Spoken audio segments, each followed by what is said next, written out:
출근길 뉴스를 종합해드립니다. 깊이 있는 뉴스 YTN FM 출발 새아침. 신율의 출발 새아침 3부 순서 시작합니다. 오늘 아침 여러분 출근길 굉장히 춥죠? 그렇습니다. 이런 추위 수요일까지는 지속된다고 하는데요. 목요일부터는 다시 원래 기온으로 회복한다고는 합니다. 하지만 오늘 추운 날씨만큼이나 여러 가지로 오늘 관심 가는 일들이 많이 준비된 그런 하루입니다. 우선 10시부터 저희 YTN에서 단독으로 생중계하는 미국 대선 후보로 2차 토론이 있죠. 자, 이 토론회에서 과연 트럼프 지금 13살 소녀 성폭행 의혹까지 지금 받고 있다고 하는데 어떤 대답이 나올지 한번 지켜보는 것도 오늘 하루 월요병을 몰아내는데 중요한 또 관전 포인트가 될 수 있지 않을까라는 생각이 듭니다. 신율의 출발 새아침 3부 순서 먼저 광고 듣고 오겠습니다. 거라 이 세상에서 누가 제일 예쁘니? 2588 박서연. 어머, 내가?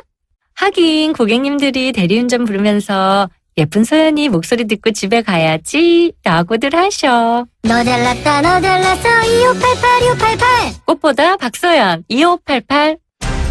온도와 습도를 항상 일정하게 유지시켜주는 항온항습기 전문기업 AR. 전산센터, 반도체 공장, 미술관, 박물관, 귀중품 보관실을 30년 축적된 기술로 AR이 지켜드립니다. 24시간 확실한 서비스 보장 031-497-0561. 아유, 세 단계 종이 또 걸렸어? 정말 제본 하나 하려다가 미치겠네. 내가 진작 현대오피스로 바꾸라니까. 오늘 다 날 셀 거야. 이제 스트레스 받지 마세요. 사무기기 전문기업 현대오피스가 책임지겠습니다. 사무기기의 올바른 기준 현대오피스. 날이 화창하거나 비가 내리거나 눈이 내려도 나는 망설이지 않는다. 판단하기 전에 눈이 먼저 반응하는 브랜드 잭필드. 페이스 도르코 면도기. 도르코 면도기 감사 이벤트. 도르코 면도기를 구매하시면 총 5천만 원 상당의 경품이 팡팡. 10월 1일부터 11월 30일까지 자세한 사항은 도르코 페이스 홈페이지를 참조하세요. The Shaving Innovator, Dorco Pace. 송곳 같은 말, 허무한 말, 우리가 주목해야 될 말을 전해드립니다. 왁자지껄, 말.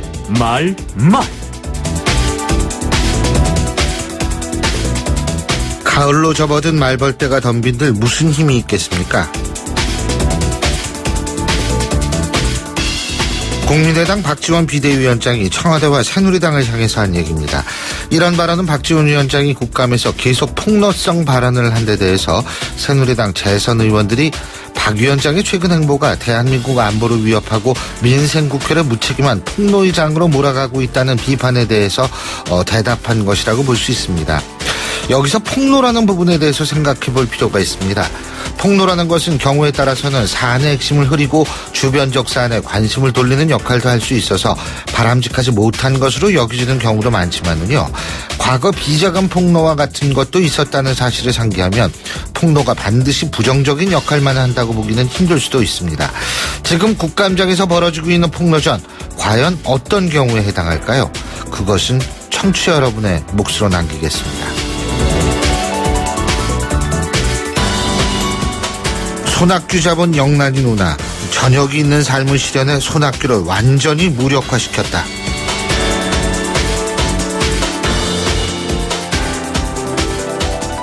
새누리당 정진석 원내대표가 더불어민주당 손학규 전 대표의 정계 복귀 명분이 없어졌다면서 한 얘기입니다.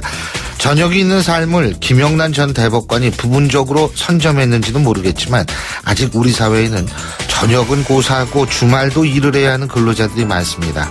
그렇기 때문에 이들의 삶에 있어서 저녁이 있는 삶은 아직 요원하기만 합니다. 손학규 전 대표가 지난번 대선 후보 경선에서 말했던 저녁이 있는 삶이라는 것이 아직 우리 사회에 실현됐다고는 결코 볼 수 없다는 그런 건데요. 자, 여당은 바로 이런 점을 직시해야지 지금 공무원과 일부 공직 관련 사회가 그렇게 된 것만을 바라봐서는 안 됩니다. 그래가지고는 우리 사회의 궁극적 변화를 이끌 수 없기 때문입니다.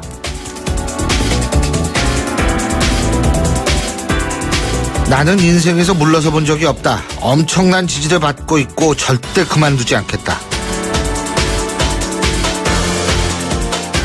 음담 패설이 담긴 동영상 파문으로 당내 사퇴 압박을 받고 있는 대선 후보 트럼프가 한 얘기입니다. 잠시 후에 미국 대선 후보 2차 토론회가 열리죠. 트럼프 후보가 인생에서 물러서 본 적은 없을지 몰라도 지금 자신을 바라보는 미국 유권자들의 시선을 제대로 파악하고 있는지 모르겠습니다. 이 정도면 대선 후보는 고사하고 일반 개인으로서의 윤리도 의심받을 수밖에 없는 상황인데 그래도 끝까지 가겠다는 걸 보면 상황 판단 능력도 의심이 가는 게 사실입니다.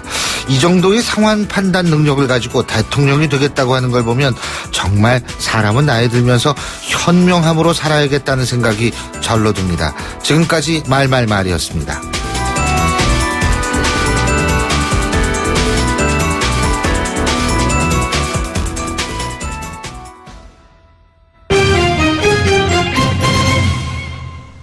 경제 뉴스 알아보겠습니다. 최요한 평론가 전화 연결돼 있습니다. 안녕하십니까? 예, 안녕하십니까. 최요한입니다. 국제통화기금, 그러니까 IMF죠. 세계은행, 월드뱅크, WB라고 얘기를 하죠. 이 국제통화기금과 세계은행 연차총회에 참석하기 위해서 미국에 간 유일호 경제부총리 말이에요. 예. 그리고 또 이주열 한국은행 총재도 갔는데 예. 이 우리 경제에 대한 미묘한 인식 차이로 지금 핑퐁 게임이 벌어졌다 그러는데 이건 국내에서 해야지 왜 미국까지 가서 그런지 모르겠네요. 네, 언론에서 그렇게 붙여준 건데요. 네. 이 경기 회복을 위해서 유일호 부총리는 금리 여력이 있지 않냐. 그리고 이주열 총재 같은 경우는 재정 여력이 있지 않냐. 서로 이렇게 강조하면서 차이가 조금 있었고 여기에 대해서 역할을 서로에게 떠넘기 듯한 인상이 있다. 뭐 언론에서 이렇게 비판하고 있는 겁니다. 오늘 13일 금융통화위원회가 기준금리 결정하고 수정경제 전망 발표할 예정이라서 이 거시경제 양축을 담당하는 기재부와 하는 수장 발언 매우 주목되고 있는데요.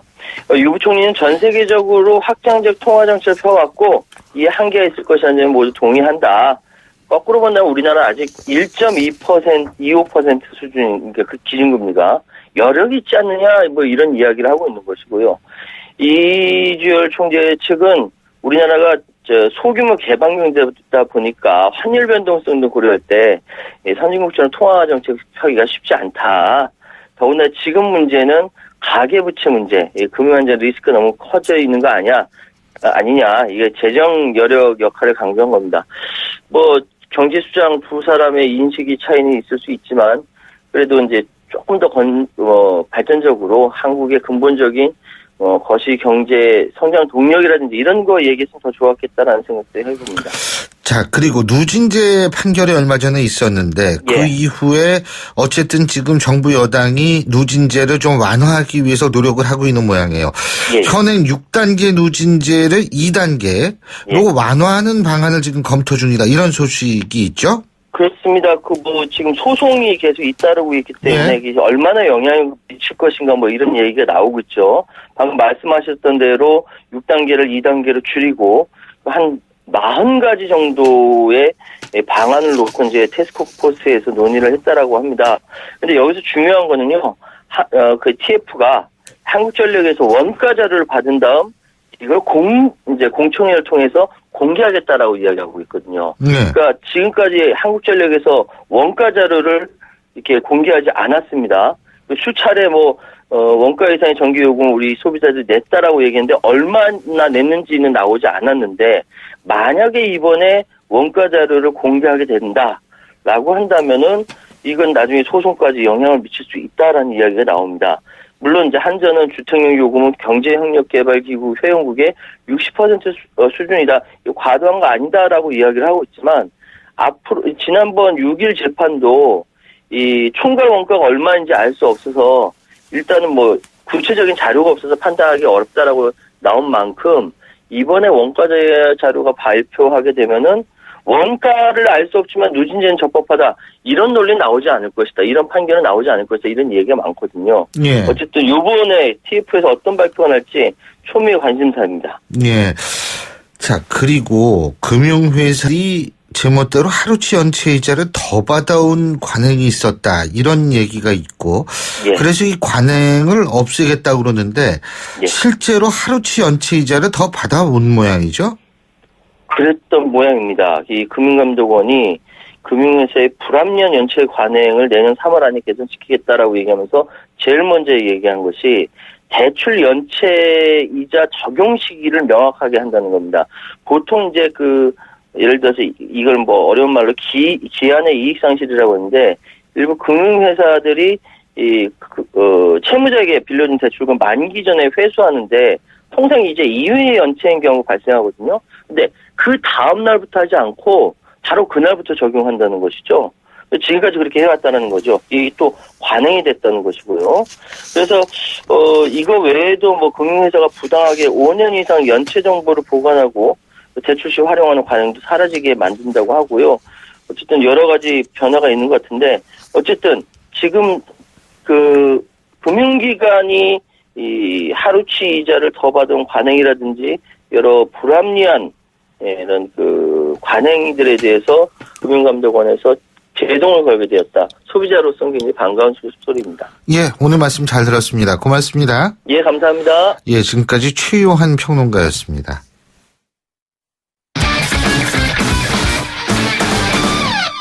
자, 이번엔 스포츠 소식 알아보겠습니다. 최동훈 스포츠 평론가 연결하죠. 안녕하십니까? 예, 안녕하세요. 예, 오늘 프로야구 포스트 시즌이 막을 올리는데 이 첫 무대가 LG와 기아의 와일드카드전이죠? 예, 맞습니다. 오늘 오후 6시 30분에 경기가 시작이 되고요. 예. 4위 LG, 5위 기아의 와일드카드 1차전이 열립니다. LG가 데이비드 허프 선수, 기아가 헥터 노에시 선수를 선발로 내세웠거든요. 예. 이 허프 선수는 올 시즌에 기아전에 2번 등판해서 2번 모두 다 승리를 따냈고요. 이 기아전 이 평균 자책점이 1.26입니다. 이 반면에 기아의 헥터 선수 LG전 4경기에 등판해서 1승 2패 평균 자책점이 4.15이기 때문에 이 선발 투수의 무게감으로만 보면 LG가 좀 앞서는 그런 느낌이죠. 이 와일드카드 이 3전 2선승제로 열리거든요. 예. 이 4위 LG는 1승 또는 최소 1무만 올려도 준플레이오프에 오르게 되고요. 이 반면에 5위 기아는 2승을 거둬야지 이 준플레이오프에 오를 수 있어서 이 기아가 좀 불리한 입장입니다. 그렇군요. 어제 미디어데이가 열렸던 모양인데, 예? 이 양팀 감독이 그리고 선수들이 뭐 치열하게 설전을 했다 그러죠. 예? 예. 어제 미디어데이에서 LG의 박용택 선수가 가장 이 참가 선수 중에서 가장 고참이었거든요. 이 박용택 선수가 기아 선수들 보자마자 예. 인사 안 하냐 이렇게 좀 시작을 했습니다. 그러니까 이 기아 선발이 헥터라는 말을 듣자마자 또 이 김기태 감독님 헥터를 내보내 주셔서 고맙습니다. 우리는 헥터보다 양현종을 더 어려워합니다. 이렇게 말하기도 했고요. 예. 이 양현종 선수가 또 여기에 응답해서 기아 팬들이 오늘 잠실구장 꽉 채울 것이다. 전광판만 LG 거고 나머지는 다 기아 거다. 이렇게 응답했습니다. 예. 이보모 선수도 이 고척돔에서 열리게 되는 넥센과의 준 플레이오프에 대비해서 반팔티를 준비했는데 우리는 아예 이 LG는 신경도 안 쓴다. 이렇게 말하기도 했습니다. 예. 이런 게 또 재미죠. 예, 그렇죠. 미국 프로레슬링 보면은, 이런 거 많이 하잖아요. 예. 예. 자, 그리고 LPGA 투어에서는 장하나 선수가 시즌 3승을 올렸는데, 우리 선수들이 세계대회 연속으로 우승 차지한 거네요. 예. 장하나 선수가 이 후본 타이완 챔피언십 4라운드 합계 17언더파로 우승을 차지했습니다. 예. 어제 우승으로 이 장하나 선수가 올 시즌 이 3승을 기록했고요. 에비앙 챔피언십, 레이노드 LPGA 클래식에 이어서 장하나 선수가 후본 타이완 챔피언십에서 우승을 한 건데 우리 선수들이 LPGA 투어에서 3주 연속 우승을 일궈냈습니다. 예, 그렇군요. 자, 그리고 또 하나 중요한 게 내일이죠. 이 러시아 월드컵 최종 예선 4차전, 이란전. 이거 이란에서 열리죠. 맞습니다. 예? 근데 이게 그렇게 이란 텃세가 심하다 그러죠? 매번 겪는 이란의 터스인데요. 이번엔 좀 이 도가 좀 심했던 것 같습니다. 그러니까 이 대표팀이 그제 첫 훈련에서 시설이 좀 좋은 것으로 알려진 올림피아 아카데미를 훈련장으로 배정을 해달라 이렇게 요청했거든요. 근데 이란 축구협회가 거절했습니다. 그리고 이란 축구협회가 준비하는 훈련장에 가보니까 아주 이 잔디가 엉망인 그런 훈련장이었죠. 그래서 이제 어제 같은 경우에는 부랴부랴 이 테헤란 서쪽으로 한 40km 정도 떨어진 꼬트스시에 있는 괜찮은 이 경기장이 있어서 이 꼬트스시에 있는 경기장에서 훈련을 실시했고요. 그리고 우리 대표팀의 훈련 장소는 공개가 다 돼 있거든요. 근데 이란 축구협회가 이란 대표팀의 훈련 장소는 공개를 하지 않아서 우리 취재진들이 현재 이란 대표팀 취재를 못하고 있습니다. 근데 우리가 테헤란 원정 경기에서 단 한 번도 이기질 못했다고 그러더라고요. 예, 맞습니다. 예? 지금 내일 경기가 2조 1위로 결정지는 중요한 경기인데 지금 그러니까 이게 시리아전에서 이겼으면 이런 걱정 안 할 텐데 이거 참. 예. 선수들 컨디션은 지금 어때요? 이 첫날 회복 훈련에 이어서 어제 전술훈련 가졌거든요. 근데 예. 어제 훈련할 때 보니까 이 손흥민 선수가 카타르전에서 좀 발목 부상이 있었는데 좀 절룩거리는 모습이었었고요. 예. 이 김신욱 선수 같은 경우에는 오른쪽 눈이 충혈돼 있었습니다. 예. A조에서 이란이 1위고 우리가 2위이기 때문에 내일 경기가 조 1위를 결정짓는 중요한 경기고요.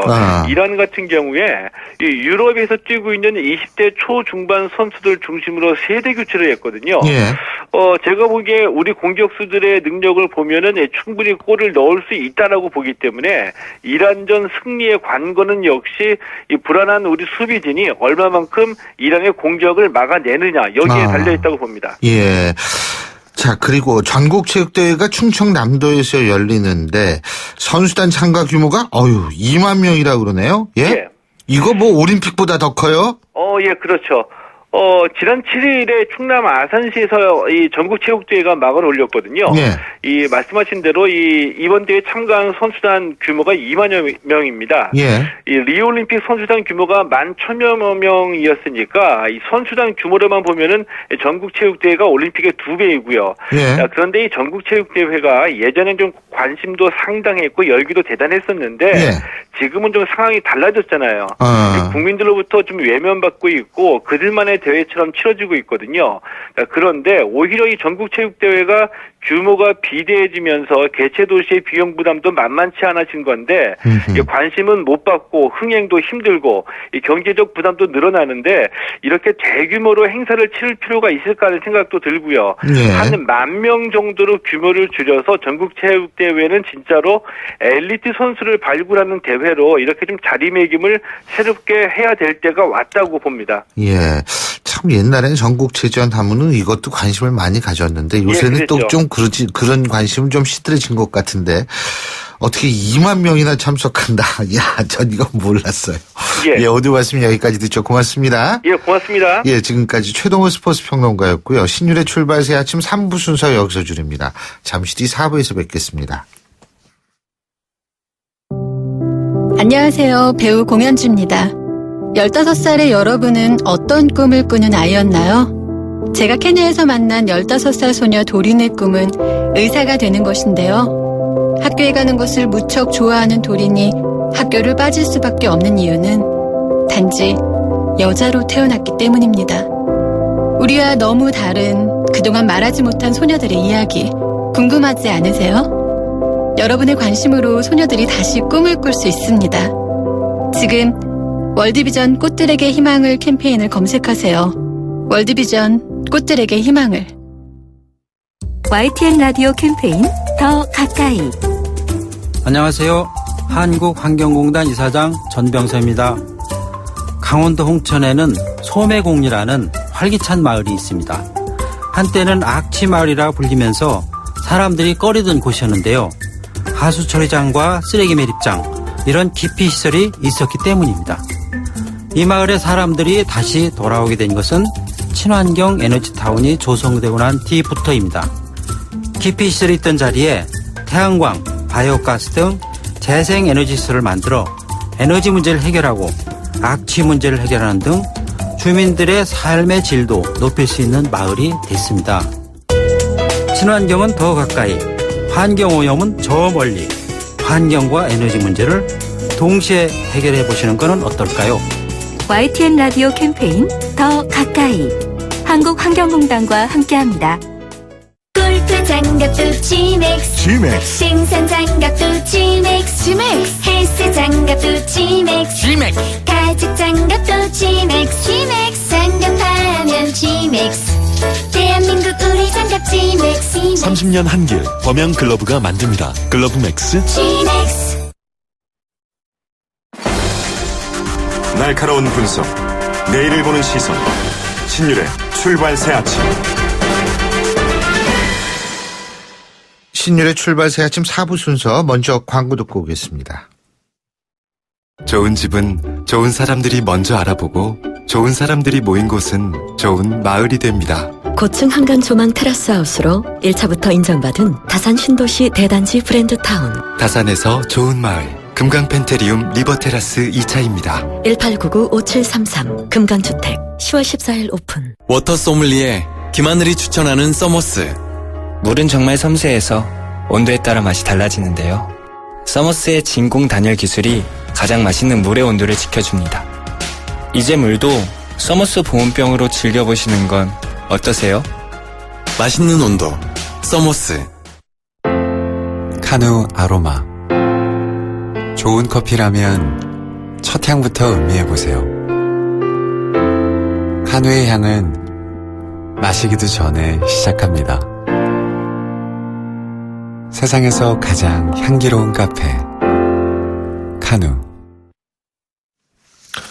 예, 8시 31분 25초 지나고 있는데요. 지금 교통 상황 어떤지 궁금하시죠? 박호영 캐스터?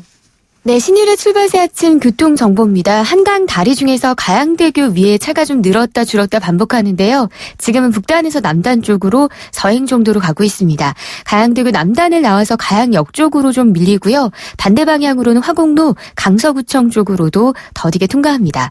흑성로는 상도터널 지나 한강대교 남단 쪽으로 차가 많아 밀리고요. 시흥대로는 박미고개에서 말미동 쪽으로 더딘 가운데 나란한 서부간선도로 도심 쪽으로는 철산교에서 고척교까지는 비교적 여유가 있다가 고척교부터 본격적으로 밀립니다. 성산대교 방향으로 더딥니다. 끝으로 국회대로는 신월 라드목에서 여의도로 들어가는 거의 모든 길이 답답한데요. 영등포 전화국 쪽으로 제속도를 못 내고 있습니다. 오늘 감기 조심하시고요. 신일의 출발새 아침 교통정보였습니다. 신율의 출발새 아침 오늘 순서 시작합니다.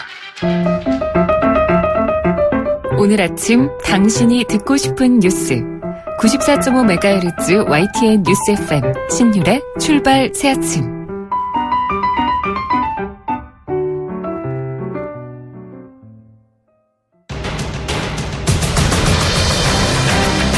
매주 월요일 아침 정치권의 복잡한 이슈를 말끔히 정리해드립니다.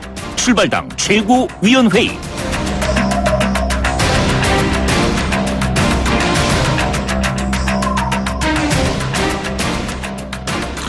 예, 오늘도 참석해 주신 두 분의 최고위원 소개해드리죠. 먼저 데일리한 이종근 편집국장 나와 계십니다. 어서 오십시오. 안녕하세요. 춥지만 힘찬 출발 이종근입니다. 아이고, 오늘 또 이것도 준비하고 오셨네요. 감사합니다.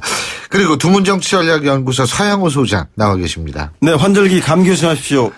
새아침 서양호입니다. 예, 아주 두 분이 참 그래도 여러분 사실 두 분한테 이런 성실성은 사실 배워야 됩니다. 예, 고맙습니다. 자, 근데 지금 여러분들의 이 성실성, 이게 뭘로 표현되냐면 말로 표현됐단 말이에요. 근데 오늘 이제 이 말 때문에 고생하는 분들이 굉장히 많습니다. 가장 대표적인 인사, 미국의 트럼프라고 얘기를 할 수 있죠. 지금부터 11년 전에, 방송사 버스 타고 가면서 한 얘기가 지금 그 녹취록이 공개가 돼가지고 아주 곤욕? 제가 볼 때는 곤욕보다 더 힘들어진 것 같고요. 그래서 오늘은 이 정치인들의 말에 대해서 좀 얘기를 하려고 합니다. 이 정치인들의 막말, 이게 못 끝나 안 끝나 이런 부분인데요. 자, 먼저 오늘 얘기를 해볼 분이 박지원 더불어민주당 비대위원장과 김진태 의원의 설전입니다. 국민의당 비대위원장입니다. 국민의당 박지원 위원장, 새누리당 김진태 의원의 설전입니다. 제가 뭐라 그랬어요? 지금 국민의당 더불어민주당이라고. 죄송합니다.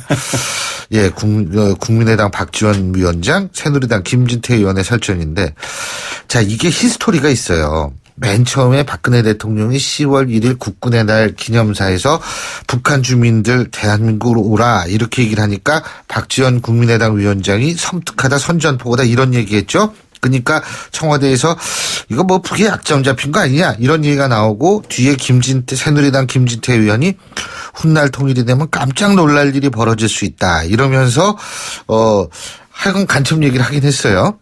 그 박지원 위원장은 내가 간첩이면 신고해 포상금 받아라 이러니까 김진태 꼴통보수 쫄짱부다 이렇게 얘기를 하니까 또 김진태 의원이 여기에 대해서 눈이 삐뚤어졌다라는 얘기까지 지금 나왔는데 아휴.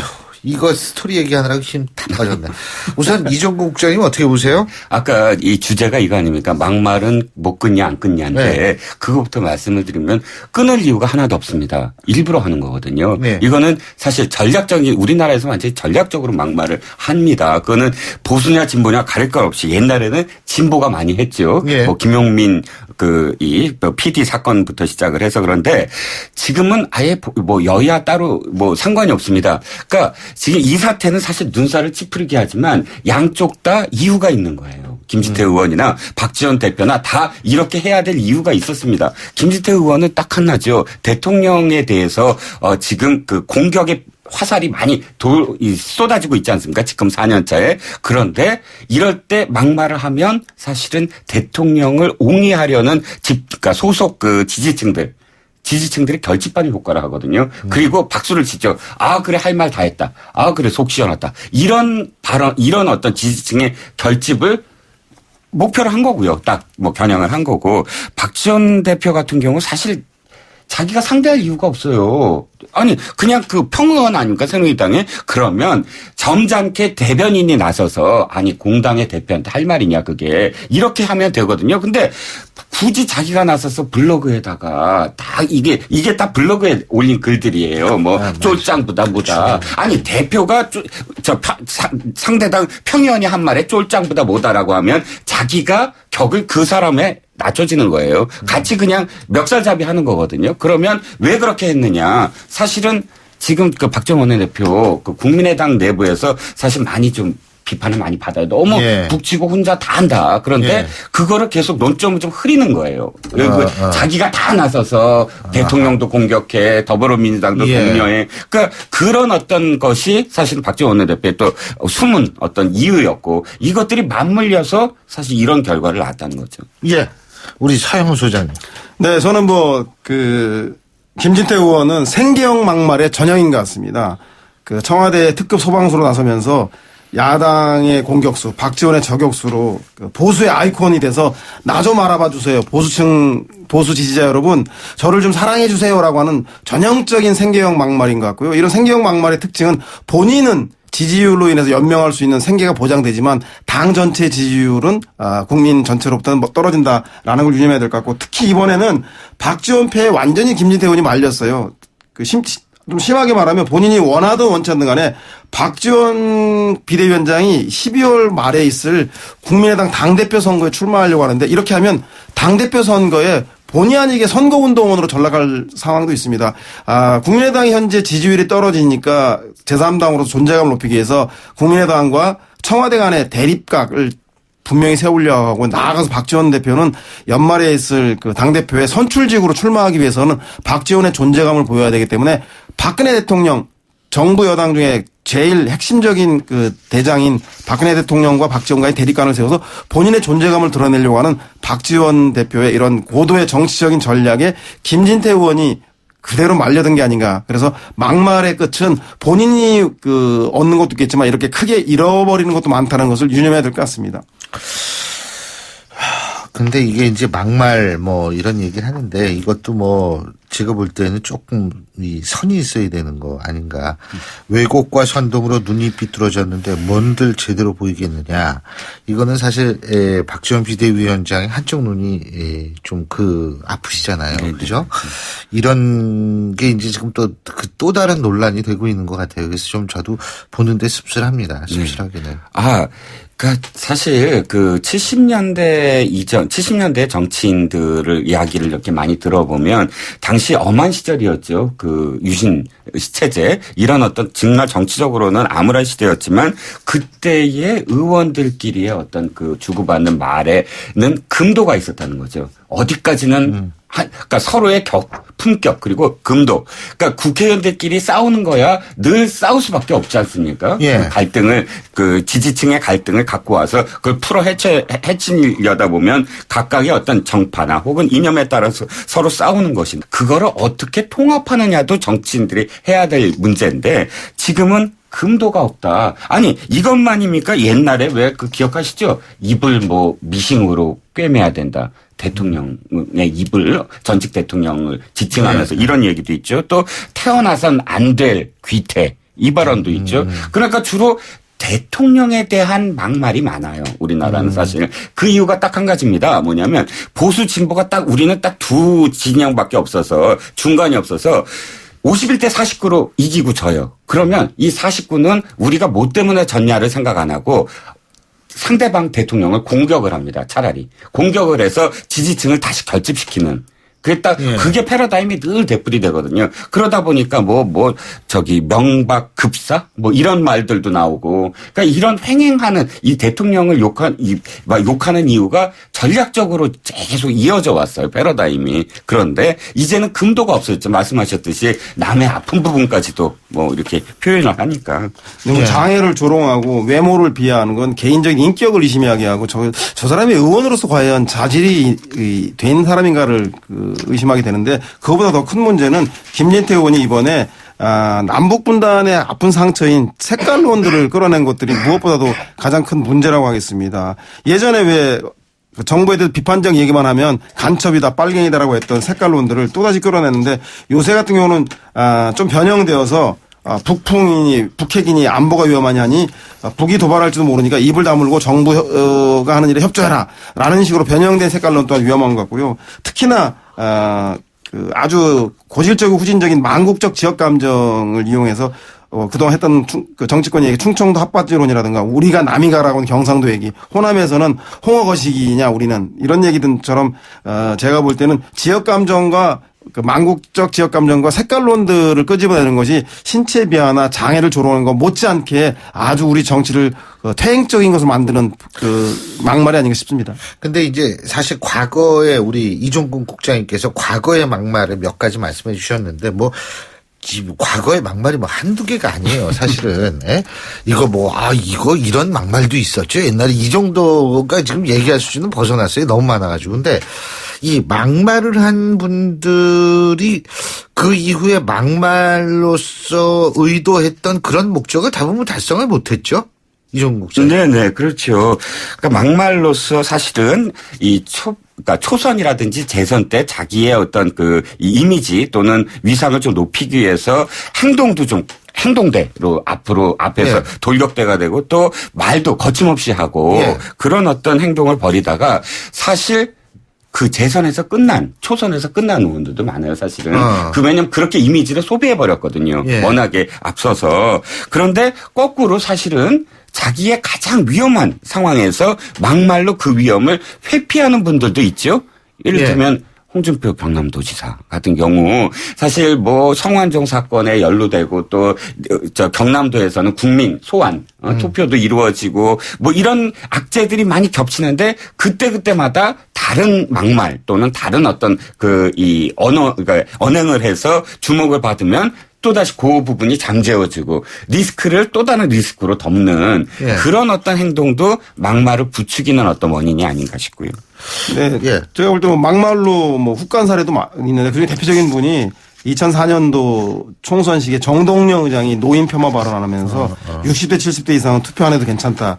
그분들은 집에서 쉬어도 된다라고 했다가 무릎 꿇고 사과하시고 그 당시에 당대표인 의장직 사퇴하시고 불의정당 노인 폄하 정당으로 총선에서 그 당시 열린우리당이 아주 참패하는 참혹한 결과가 나오고 한 정치인의 인생도 정점에서 이제 내리막길로 걷기 시작했고 막말로 잘 된 사례는 막말이라기보다도 막말로 잘 된 사례도 있어요. 아주 막말이라기보다는 국민의 가슴을 통쾌하게 했던 사건이 있는데 89년도에 50 청문회 때 통일민주당 소속의 초선인 노무현 의원이 그 당시 증인이었던 전두환 전 대통령을 향해서 명패를 집어던지면서 고함을 지르면서 했던데 행태는 폭력적이었을지 몰라도 당시에 전두환 전 대통령의 일관된 거짓 증언과 뻔뻔함 때문에 국민들이 치를 떨고 있을 때 그것에 대해서 분노와 저항의 표시로 명패를 던진 것 사건 때문에 노무현 대통령이 5권 청문회 스타가 되면서 그 이후에 정치인으로서의 노무현을 국민들에게 자각시킨 계기도 되기도 했습니다. 근데 이제 그때 상황은 이게 던질 만한 상황이었는데 그때 던졌으니까 나도 한번 던질까? 이렇게 지금 생각하면 큰일 납니다. 잘못된 학습 효과죠. 근데 지금 우리 서영호 소장님의 말씀 들어보면 막말과 이 촌철살인은 한 끗 차이다? 그런 거는 아니죠. 촌철살인은 정말 위트와 지혜가 번뜩이는 거고 막말은 그냥 기가 막히게 만드는 거고, 와, 어떻게 얘기를 저렇게 하냐? 예? 이런 생각이 들게 하는 거고. 근데요, 이게 사실 우리나라만 있는 게 아닙니다. 그 뭐냐면, 오늘 10시부터죠. 이 2차 미국의 대선 후보 토론이 열립니다. 그죠? 네. 근데, 제가 볼 때 물론 저희 YTN에서 10시부터 생중계를 지금 이제 준비하고 있는데요. 그 대선 후보 토론이요. 근데 제가 왜 웃냐면 오늘 토론은 참 재밌을 것 같아요, 진짜. 네. 그 성 관련 얘기 가지고 양측에서 서로 맞붙는 그런 토론이 되지 않을까 생각이 들거든요. 그렇죠. 트럼프가 지금 성 관련한 음담패설 아주 지나친 그것도 이제 막말이죠. 음담패설과 함께 성폭행 이 의혹에 휩싸이지 않았습니까? 자신이 사과는 했지만 그럼에도 불구하고 사과하는 그 동영상에도 그게 담겨 있어요. 그러니까 이제 나는 말만 했지만 당신 이제 성폭행 전입니다. 음담패설과 관련한 사과에서 나는 말만 했지만 빌 클린턴은 직접 하지 않았느냐. 뭐 이런 표현을 하면서 오늘 이 2차 토론회에서 적극적으로 어쨌든 클린턴 부부의 그런 어떤 그런 성과 관련된 어떤 문제들을 폭로하려고 아예 작정을 한 것 같습니다. 일단 궁지에 많이 몰렸죠. 폴 라이언 하원 의장부터 해서 지지를 진짜 철회하는 공화당 의원들이 너무 많이 늘어나서 심지어 부통령 러닝메이트 후보까지 그렇죠. 유세를 안 하겠다. 방어하지 않겠다. 유세를 안 하겠다. 지금 어떤 지역에 안 하겠다라고 근데 나서. 저래도 안 할 것 같아요. 그 자기 이미지가 정치인 이미지로 먹고 사는데 아니 그런 얘기한 제가 한번 트럼프 발언을 제가 정리를 해볼까요? 예. 오바마가 IS를 창설했다. 사기꾼 힐러리는 공동 창설자다. 힐러리는 뇌에 합선을 일으켰다. 정신이 합선된 사람은 대통령 될 자격이 없다. 지금 누가 누구한테 합선됐다 그러는 건지. 우리는 중국이 미국을 강간하도록 내버려두지 않을 겁니다. 예, 참. 힐러리가 것만 모아놓으셨는데요. 힐러리가 남편도 이 얘기는 못하겠습니다. 핵으로 무장한 북한과 일본 사이의 분쟁은 그들이 하는 것이다. 행운을 빈다. 좋은 시간 되시길. 내 진정한 매력은 내가 정말 부자라는 데 있다. 게으름은 흑인들이 가진 특성이다. 그러니까 제가 볼 때에는 미국이라는 사회에서 상상할 수 있는 모든 막말을 다 했어요. 근데 이번에 그 성추문 관련된 막말은 11년 전 그 노건 파일은 기존의 트럼프가 했던 막말을 넘어서는 금도를 넘어섰다고 볼 수 있는데 왜냐하면 그동안 해봐야 뭐 미스 유니버스를 미스 돼지라고 표현했다든가 이런 정도 여성 비하적 발언이었다고 한다면 이번에는 기혼 여성을 유혹하려 했다라고 하는 즉 공화당에서 가장 중요하게 생각하는 가족 그다음에 공동체 뭐 이런 문제에 대해서 정면으로 도전했기 때문에 제가 볼 때는 미국의 보수 유권자들로서는 절대 동의할 수 없기 때문에 공화당 내에 있는 상원 하원 의원들부터 주지사들까지도 30여 명이 트럼프를 반대하는 성명까지 발표하게 됐고 특히나 그동안 공화당 주류에서 통제되지 않은 이 트럼프에 대해서 골머리를 앓고 있었는데 이번을 계기를 통해서 전국위원회에서 후보 교체론까지 거론될 정도로 이 트럼프를 강력히 압박하고요. 그렇다고 해서 후보야 사퇴시키지 않겠지만 이번을 정점으로 해서 사퇴시킬 수 받는 방법이 없어요. 없다고 하고요. 본인이 질병이나 이런 걸로 사망하지 않고 그만둬야지 네네. 이게 바꿀 수 있는데 그만두지 않으면 바꿀 수 있는 방법이 없습니다. 그래서 바꿀 수 있는 방법이 있기 때문에 이번을 계기를 통해서 공화당 주류 측에서 트럼프를 완전히 제압해서 통제하기 위해서 그런 계기로 작용되지 않을까 그렇게 분석해 봅니다. 일단 트럼프가 막말을 하는 이유에 대해서 스스로 밝혔어요. 보니까 트럼프가 쓴 거래 기술이라고 아주 그 유명한 베스트셀러에 논란을 일으키는 것은 장사가 된다. 그러니까 완전 장사꾼이죠. 그러니까 이 거래 기술이 뭐냐면 막말을 하면 거래가 된다는 거죠. 상대방을 제압하고 기선을 제압한다거나 혹은 나쁜 평판, 그러니까 좋은 평판이 나쁜 평판보다 낫지만 나쁜 평판은 없는 것보다 우리가 악플 무플 얘기처럼 평판이 없는 것보다 훨씬 낫다 이렇게 표현하거든요. 그 거래 기술을 갖고 지금 대통령직을 한번 하려다가 스스로 자승자박하는 게 아니냐. 지금 이정 국장님이 그 말씀하시니까 이런 생각이 나요. 뭐냐면 지나치게 자신을 선하고 올바르게 포장하는 거는 그것도 자승자박이 될 수 있다는 거거든요. 그러니까 사람이 나쁘게 보이면은 야, 그 쟤니까 저렇지 뭐 이거 어떡하겠어. 저 사람도 원래 저런데. 이런 식으로 그냥 넘어가는 경우가 있다는 거죠. 기대 수준 확 낮은 거죠. 근데 이제 트럼프는 지금 기대 수준이 낮아지는 정도가 아니라 예? 기대 수준이 땅을 뚫고 들어갔어요. 예. 네, 근데 이런 그 미국의 트럼프의 막말로 그 미국 국민들보다 떳떳 한마디로 뜨게 되고 또 막말로 인해서 사라질 지경에 처했는데 필리핀의 두테르테도 이런 막말이라든가 과격한 그 공약으로 당선됐죠. 그 사람도 막말 정도 수준은 네, 넘어섰죠. 거의 뭐 그 공포 정치로까지 가고 있는데 아무튼 이런 것들은 제가 볼 때는 이런 두 사람의 기이한 정치 행태만 탓할 게 아니라 사실은 그동안의 기득권 정치, 기성 정치, 뭐 여야를 막론하고 주류 정치가 갖고 있는 국민들의 민생과 먹고 사는 문제를 등한시하고 자기들끼리끼리 정치만 한 결과로 국민들의 거대한 저항의 어떤 상징으로 봐야 되는 거 아닌가. 그래서 우리나라에도 이런 기득권 정치, 기성 정치에 대한 반발로 인해서 노무현 전 대통령이라든가 안철수 반기문 현상들도 기성 정치에 제대로 하지 못하면 국민들은 그렇게 변화와 그 정치를 바꾸기를 갈망하는 것들에 의해서 이런 두테르테 현상이라든가 트럼프 현상이 드러나는 거가 있으니까 그동안의 여야 정치인들이 이 문제에 대해서 주목해서 좀 변화하고 반성하는 정치를 좀 해야 되지 않겠냐는 교훈을 좀 가져봐야 될 것 같습니다. 근데 우리도 이제 내년 12월에 대선이 있지 않습니까? 근데 사실 저도 거기에 대해서 좀 글을 쓰기도 했습니다만 제가 제일 걱정하는 게 지금 미국에서 트럼프가 어쨌든 공화당 대선 후보가 됐습니다. 이 사람이 뭐 어떻게 될지는 모르겠습니다만. 그리고 두테르테도 대통령으로 당선이 됐습니다.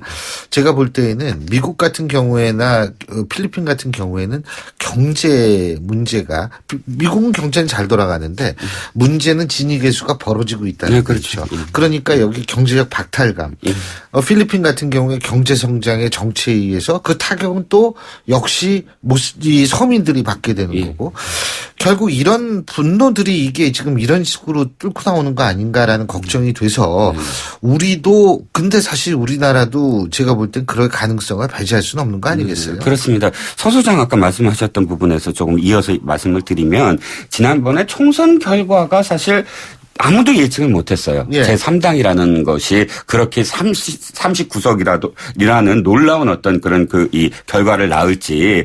그런데 지금 제3지대 얘기가 많이 나오는데 지금 말씀하셨던 부분 그러니까 기성 정치인들이 여야 구도로 진영 싸움으로 또는 패권으로 싸우는 와중에서의 민생 경제가 도저히 안 된다. 제3의 어떤 대안을 해야 된다라는 결과로 나온다면 그것이 이제 제3지대론이 힘을 받을 텐데 그렇지 못한 어떤 상황. 그러니까 그러면 이제 똑같이 이제 진영 싸움이 되겠죠. 근데 국민들은 어느 정도 이 진영 싸움에 대해서 실체를 좀 파악하고 있거든요. 우리가 왜 막말로 시작했는데 이 막말 정치라는 게 어차피 진영 싸움에서는 똑같습니다. 보면 자신의 지지층만 보고 정치를 하는 부족 정치. 그러니까 부족에만 충성을 하는 거죠. 그런 부족 정치를 계속 해왔기 때문에 사실 이걸 어떻게 타파해야 될까 하는 고민이 사실은 국민들한테 좀 있어야 되지 않느냐 하는 거죠. 스스로 정치적 상징이 되기 위해서 보수 진영의 진보 진영의 상징이 되기 위한 막말은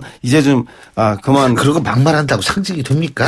네. 고정지층들은 바로바로 반응하니까 자극적인 콜라나 사이다나 탄산음료가 마시긴 좋지만 몸엔 좋지 않고요. 그래서 제가 볼 때는 앞으로 여야당이 이런 막말 가지고 서로 공방할 게 아니라 전기요금 누진제라든가 누리과정 등 보육 예산이라든가 또 폭등하는 전세값이나 주택값 문제 이런 문제를 쌀값 문제도 있고. 쌀값 문제에 대해서 남아도로 쌀 문제를 어떻게 할 것인지. 해운업의 구조조정 문제도 있고. 이런 문제에 대해서 여당과 야당의 그 해법에 대한 걸 가지고 정말로 머리 터지게 싸운다면 그 싸움에 대해서는 국민들은 환호하겠지만 이렇게 스스로의 존재감만을 드러내기 위한 그런 진영 싸움에 의한 막말 이것은 정치인 개인도 망치지만 국민의 삶도 피폐화시키는 모두를 망치는 것이라는 것을 정치인들 잊지 말아야 될 것 같습니다. 그러니까 이번 대선에서 미국 대선에서 트럼프가 당선이 되면 막말이 더 늘어날 거고 봐라 딱 이러고 트럼프가 당선이 못 되면 좀 자제가 될 수 있는 그런 상황이 아닌가 이런 생각도 들게 되네요.